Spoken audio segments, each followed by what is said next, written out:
அனைவருக்கும் வணக்கம். சிம்ம ராசிக்காரர்களுக்கு பகை கிரகத்தின் ஆட்சி வீட்டில் புதன். எனவே 4ஆம் தேதி முதல் உங்களை அழிக்க துடிக்கும் மர்ம நபர் இவர்தான். இவரை விட்டு விலகக்கூடிய நல்ல வாய்ப்பும் பல அதிரடியான மாற்றங்களை ஏற்படுத்தி கொடுக்கக்கூடிய வகையில் மிக சிறப்பான அதிரடியான மாற்றத்தை ராசிக்கு அதிநட்பு கிரகமாக இருக்கக்கூடிய வித்யாகாரகரான புதன் இந்த வேளையில் பிரயஸ்தானமாகிய 12ஆம் இடத்தில் தனது பார்வையில் பகை கிரகமாக இருக்கக்கூடிய சந்திரனின் ஆட்சி வீட்டிற்கு நுழைகிறார். எனவே சிம்ம ராசிக்காரர்களுக்கு அதிரடியான மாற்றம் இந்த வேளையில் நிறைவாகவே உங்களை தேடி வருகிறது. சிம்ம ராசிக்காரர்களை பொறுத்தவரைக்கும் 2 மற்றும் 11ஆம் இடத்தின் அதிபதியாக இருக்கிறாருங்க புதன். தனாதிபதியாகவும் லாபாதிபதியாகவும் இருக்கக்கூடிய புதன் பல்வேறு வகையில சிறப்பான முன்னேற்றத்தை ஏற்படுத்தி கொடுக்கக்கூடிய முதன்மையான கிரகமாக சிம்ம ராசிக்காரர்களுக்கு பார்க்கப்படுகிறார். அவர் மிகவும் வலுவாக அவரது பார்வையில் பகை கிரகமாக இருக்கக்கூடிய சந்திரனின் வீட்டில் நுழைகிறாருங்க.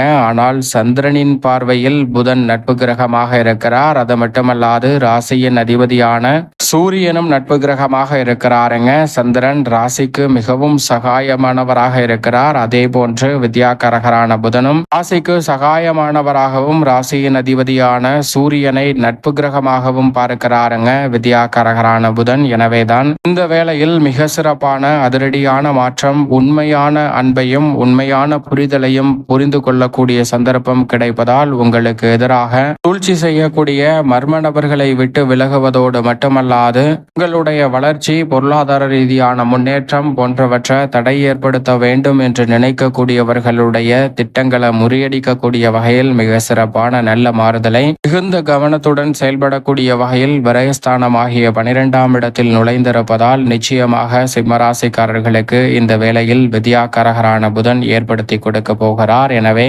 நினைப்பதை காட்டிலும் அதிரடியான மாற்றமும் வளர்ச்சிக்கான நல்ல வாய்ப்பும் சந்தர்ப்பமும் இந்த வேளையில் நிச்சயமாக உண்டு. அது மட்டுமல்லாது உங்களை அழிக்க துடிக்கும் மர்ம நபரை கண்டறிவதோடு மட்டுமல்லாது பல மாற்றங்களை உறுதியாகவே நிறைவாக சந்திக்கக்கூடிய முதன்மையான வாய்ப்பும் சந்தர்ப்பமும் கிடைக்கிறது. உதாரணமாக ஒரு நபர் இருக்கிறார். அவருக்கு நேர்மறையான எண்ணங்களை காட்டிலும் அவர் மனதில் எப்போதும் எதிர்மறையான சிந்தனைகள் தான் தலை தூக்குகிறது. உதாரணமாக ஒரு ஃபேனுக்கு அடியில் உட்காருகிறோம் என்றால் நாம் என்ன நினைப்போம்? காற்று நன்றாக வரும் என்று நினைப்போம். ஆனால் அந்த நபர் இந்த ஃபேன் தலையில் விழுந்துடுமா என்று நினைப்பார். அதே போன்று காற்றோட்டமாக வெளியில் மரத்தடியில் அமர்ந்திருக்கும் போது இயற்கையான காற்று கிடைக்கிறது என்று நாம் நினைப்போம். ஆனால் அந்த நபர் மரத்தின் கிளை முறிந்து தலையில் விழுந்துடுமா என்று நினைக்கிறார். இப்படி எந்த ஒரு செயலை செய்தாலும் அதில் நேர்மறையான சிந்தனையை காட்டிலும் அதீதமான எதிர்மறையான சிந்தனை தான் இருக்கிறது. எனவே அவருக்கு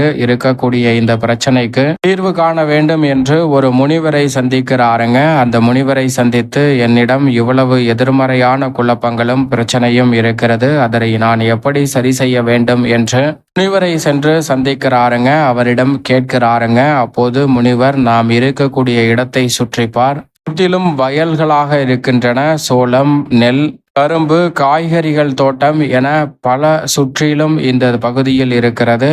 அப்படி இருக்கக்கூடிய இடத்தை நன்றாக உற்றுப்பார் என்று சொல்கிறாருங்க. அந்த இடத்தை அந்த நபரும் பார்க்கிறார். அப்போது முனிவர் அவரிடம் கேட்கிறார், அந்த இடங்கள் அனைத்திலுமே சோளக்காட்டு பொம்மை என்று சொல்லக்கூடிய ஒரு பொம்மை ஒன்று வைக்கப்பட்டிருக்கிறதே, அது எதற்கு என்று கேட்க இவர் அதை பார்த்துவிட்டு ஆம், எல்லா பகுதிகளிலும் இருக்கிறது, அது எதற்கு என்றால் இந்த பொம்மை இருப்பதால் பறவைகளும் விலங்குகளும் இங்கு வந்து விளைந்திருக்கக்கூடிய விளைச்சலை நாசம் செய்யாமல் தடுப்பதற்காக வைக்கப்பட்டிருக்கிறது என்று சொல்கிறாருங்க.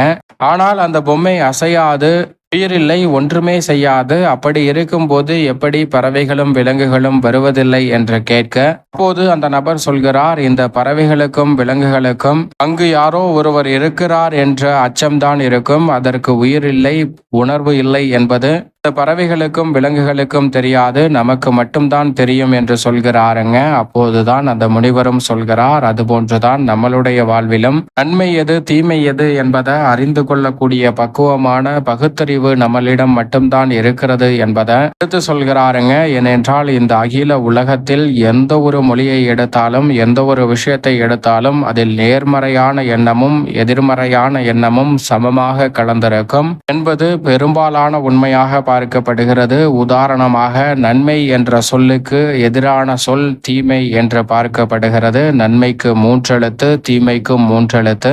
மேடு என்ற சொல்லுக்கு பள்ளம் என்ற எதிர்சொல் பார்க்கப்படுகிறது.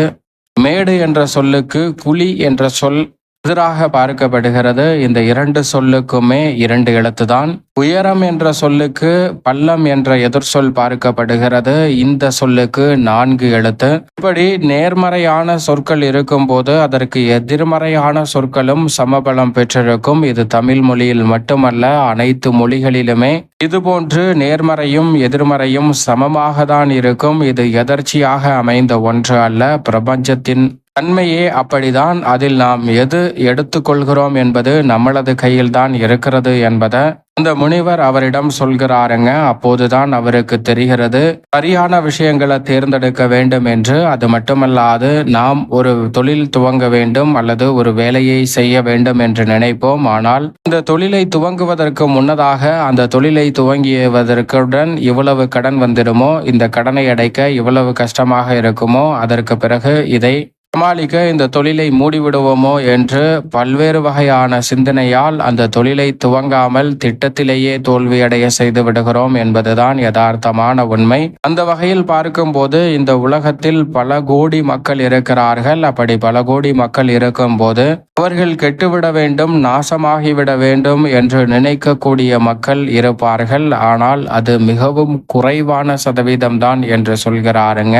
உண்மையில் உங்களை அழிக்க துடிக்கும் மர்ம நபர் யார் என்றால், உங்களிடம் இருக்கக்கூடிய எதிர்மறையான சிந்தனை தான் முதன்மையான மர்ம நகராக பார்க்கப்படுகிறது. நமக்கு நாமே தான் எதிரி என்று சொல்லக்கூடிய வகையில் பல விஷயங்களில் நாம் சிக்கல்களை உருவாக்கக்கூடிய சந்தர்ப்பத்தை ஏற்படுத்தி விடுகிறோம் என்பதுதான் யதார்த்தமான உண்மை. எனவே எதிர்மறையான சிந்தனைகளை தவிர்த்து நேர்மறையான சிந்தனைகளை வளர்த்து கொள்வது நல்லது என்பதை திட்டவட்டமாக வித்யாகாரகரான புதன் விரயத்தில் நுழையக்கூடிய இந்த வேளையில் உறுதியாகவே எடுத்து காட்டுகிறார். எனவே மர்ம எண்ணங்களை நிச்சயமாக விளக்கக்கூடிய சந்தர்ப்பம் கிடைப்பதோடு மட்டுமல்லாது, உண்மையிலும் உங்களுடைய வாழ்வில் தொழில், வியாபாரம், உத்தியோகம் என பல பணிகளில் வளர்ச்சி பெறும் போது அவற்றை வீழ்த்த வேண்டும், உங்களை வேலையை விட்டு அனுப்ப வேண்டும், உங்களது தொழிலை சரிக்க வேண்டும், உங்களுக்கு நஷ்டம் அடைய செய்ய வேண்டும் என பலர் செயல்படுவார்கள். ஆனால் அவர்களை எதிர்கொள்ளக்கூடிய வகையில் இந்த வேளையில் புதன் சிறப்பான மாற்றத்தை ஏற்படுத்தி கொடுக்க போகிறார் என்பதை திட்டவட்டமாக உறுதிப்படுத்துகிறார். விரயத்தில் புத ஆதித்ய யோகம் நிறைவாக கிடைப்பதால் இந்த வேளையில் குடும்பத்தில் பல்வேறு வகையான வீண் விரய செலவுகள் என்று இருக்கக்கூடிய பல நிகழ்வுகளில் சுப விரயங்களாகவும் மகிழ்ச்சி நிறைந்த நன்மை நிறைந்தவையாகவும் மாற்றிக்கொள்ளக்கூடிய சந்தர்ப்பம் நிச்சயமாக உண்டு. ஏனென்றால் சூரியனும் புதனும் இணைந்து இருக்கக்கூடிய வேளையில் லாபத்தில் குருவும் சுக்கிரனும் இணைந்து குரு சுக்கிர யோகத்தை ஏற்படுத்துகின்றனர். அதே போன்று சனியும் ராகுவும் இணைந்திருக்கின்றன. இப்படி கிரகநிலைகளின் கூட்டமைப்பு என்பது நினைத்த காரியம் அனைத்தையும் நினைத்தவாறே கனகச்சிதமாக செய்து முடிக்கக்கூடிய நல்ல வாய்ப்பையும் சந்தர்ப்ப உறுதியாகவே சிம்மராசிக்காரர்களுக்கு ஏற்படுத்தி கொடுக்கிறது. எனவே குடும்ப சுமை என்பது இந்த தருணத்தில் குறையும். அதோடு மட்டுமல்லாது, நம்மளுடைய பார்வையில் பகை கிரகமாக புதன் பார்க்கிறார். ஆனால் சந்திரன் நட்பாக பார்க்கிறாருங்க. நாம் ஒருவரை பகைவராக பார்த்திருந்தாலும் அவர் நம்மளுடைய நலனுக்காக பல நல்ல காரியங்களை செய்திருப்பார். ஆனால் இந்த வேளையில் அந்த உண்மையான அன்பை அறிந்து கொள்வதற்கான சந்தர்ப்பம் உண்டு. உங்களுக்கு எதிராக சூழ்ச்சி செய்பவர்களை விட்டு விலகக்கூடிய வகையில் சிறப்பான மாறுதல் பகை கிரகத்தின் வீட்டில் நுழைந்திருக்கக்கூடிய இந்த வேளையில் உறவுகளில் அதிரடியான மாற்றம் ஏற்பட போகிறது என்பதை திட்டவட்டமாகவும் தெளிவாகவும் துல்லியமாகவும் உறுதிப்படுத்தி கொடுக்கிறாருங்க சிம்மராசிக்காரர்கள் வித்யாகாரகரான புதன். எனவே பல்வேறு வகையில அதிரடியான மாற்றமும் வளர்ச்சிக்கான நல்ல வாய்ப்பும் சந்தர்ப்பமும் இந்த வேளையில் நீங்கள் நினைப்பதை காட்டிலும் மிகவும் சிறப்பாக கைகூடக்கூடிய சந்தர்ப்பம் உறுதியாகவே இந்த வேளையில் உங்களை தேடி வருகிறது. ஒரு கடனை அடைக்க மற்றொரு கடன், மற்றொரு கடனை அடைக்க இன்னொரு கடன் என்று சங்கிலி தொடர் போல் நீண்டு கொண்டிருந்த கடன் சார்ந்த தொல்லையிலிருந்து வெளிவருவதற்கான நல்ல வாய்ப்பும் சந்தர்ப்பமும் இந்த வேளையில் நிறைவாகவே உங்களை தேடி வருகிறது. திட்டமிடுதலை காட்டிலும் சிறப்பான முன்னேற்ற வாய்ப்புகள் குடும்பத்தில் உண்டு. உறவுகள் வலுப்படக்கூடிய வகையில் பல்வேறு வகையான நன்மை நிறைந்த வாய்ப்புகளையும் சந்தர்ப்பங்களையும் இந்த தருணத்தில் சந்திக்கக்கூடிய வகையில் பல சிறப்பான சந்தர்ப்பங்கள் நிச்சயம் நிறைவாக கிடைக்கிறது என்பதில் சந்தேகமே இல்லை. அதோடு மட்டுமல்லாது, இந்த தருணத்தில் பல்வேறு வகையில திடீர் திருப்பங்களை காணக்கூடிய வகையில் சிறப்பான மாற்றத்தை ஏற்படுத்தி கொடுக்க போகிறது போகிறாருங்க. ஏனென்றால் உத்தியோகம் மற்றும் தொழில் ரீதியாக உங்களை வேலையை விட்டு அனுப்பிவிட வேண்டும் என்று கங்கணம் கட்டி திரிபவர்களை உங்களுக்கு இந்த தருணத்தில் மிக தெளிவாக எடுத்து காட்ட போகிறாருங்க. அவர்களுடைய செயல்பாடுகளால் அவர்களையே சிக்க வைக்கக்கூடிய அளவிற்கு மதிநுட்பத்தை மிக சிறப்பாக சிம்மராசிக்காரர்களுக்கு அள்ளி கொடுப்பதால் இந்த வேளையில் புத ஆதித்ய யோகத்தின் காரணமாக பல நெருக்கடிகளை தவிர்த்து சிறப்பான முன்னேற்றத்தை உறுதியாகவே சந்திக்கக்கூடிய அற்புதமான வாய்ப்பும் சந்தர்ப்பமும் இந்த வேளையில் சிம்மராசிக்காரர்களாகிய உங்களை தேடி வருவதற்கான முதன்மையான யோகத்தை ஏற்படுத்தி கொடுக்கிறாருங்க. அதோடு மட்டுமல்லாது இந்த தருணத்தில் சக பங்குதாரர்கள், வாடிக்கையாளர்கள் அனைவருடனும் இருந்த கருத்து மோதல்களை தவிர்த்து தொழில் வலுப்பெறக்கூடிய வகையில் சிறப்பான வாய்ப்புகளை ஏற்படுத்தி கொடுக்க போகிறார். அலைச்சல் அதிகரித்தாலும் அதன் மூலமாக நிறைந்த ஆதாயமும் முன்னேற்ற வாய்ப்பும் இந்த தருணத்தில் நிச்சயமாக கிடைக்கும். கொடுக்கல் வாங்கல் உள்ளிட்டவற்றில் பிறரை நம்பி ஏமாந்த சூழலில் அவற்றில் நல்லதொரு முடிவு கிடைக்கக்கூடிய வகையில் நீங்கள் எதிர்பார்த்து காத்து கொண்டிருக்கக்கூடிய மாற்றத்திற்கான சிறப்பான சந்தர்ப்பம் நிச்சயமாக சிம்மராசிக்காரர்களுக்கு உண்டு. திடீரென எதிர்பாராத பல திருப்பங்கள் உத்தியோகம் மற்றும் தொழில் ரீதியான பணிகளில் சிறப்பான மாற்றத்தை ஏற்படுத்துகிறது. அதோடு மட்டுமல்லாது இந்த தருணத்தில் தொழில்துறை, வியாபாரத்துறையில் புதிதாக தொழில் துவங்குதல், தொழிலை விரிவுபடுத்துதல் போன்றவை சாதகமாக அமையும். அதோடு மட்டுமல்லாது எதிர்பார்த்து காத்து கொண்டிருக்கக்கூடிய மத்திய மற்றும் மாநில அரசின் சலுகைகள் நிறைவாக உங்களை தேடி வரும். வரி சலுகை, மானிய சலுகை உள்ளிட்டவற்றை நிறைவாக இந்த வேளையில் சந்திக்கக்கூடிய அற்புதமான சந்தர்ப்பம் நிச்சயமாக கிடைக்க இருக்கிறது. அதோடு மட்டுமல்லாது இந்த தருணத்தில் நீங்கள் எதிர்பார்ப்பதை காட்டிலும் கலைத்துறை மற்றும் அரசியல் துறை சார்ந்த பணிகளில் மிக சிறப்பான முன்னேற்ற வாய்ப்புகள் அபரிவிதமாக கிடைக்கக்கூடிய ஒரு தருணமாக இந்த தருணத்தை சிம்மராசிக்காரர்களுக்கு மாற்றி கொடுக்கிறாருங்க புதன். ஏனென்றால் கலைத்துறைக்கு உரித்தான போட்டிகளும் பொறாமைகளும் இருந்தாலும், சூழ்ச்சி வலையில் பின்னப்பட்டிருந்தாலும் அவற்றை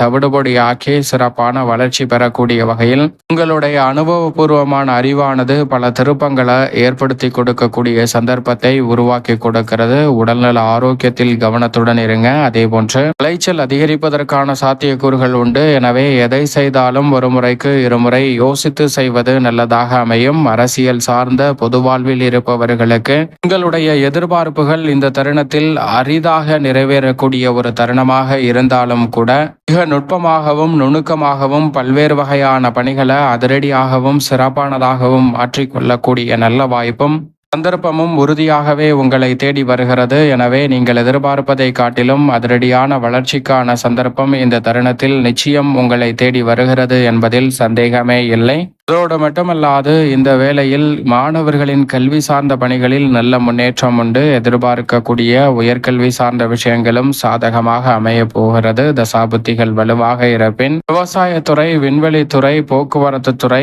கணினித்துறை, ஆசிரியர் துறை, விளையாட்டுத்துறை, மருத்துவத்துறை என இந்த துறைகளில் பல சாதனைகளை புரியக்கூடிய வாய்ப்பும் சந்தர்ப்பமும் இந்த வேளையில் உறுதியாக கிடைக்கிறது. மேலும் சாதகமாக மாற்றிக்கொள்ள பொன் கிடைத்தாலும் புதன் கிடைக்காது என்று சொல்லக்கூடிய புதன்கிழமை விரதமிருந்து அருகாமையில் உள்ள விஷ்ணு பகவான் சன்னதி சென்று தீபம் ஏற்றி வழிபாடு செய்யுங்கள். சிம்மராசிக்காரர்களுடைய வாழ்வில் நிறைந்த நன்மை நிச்சயமாக உங்களை தேடி வரும்.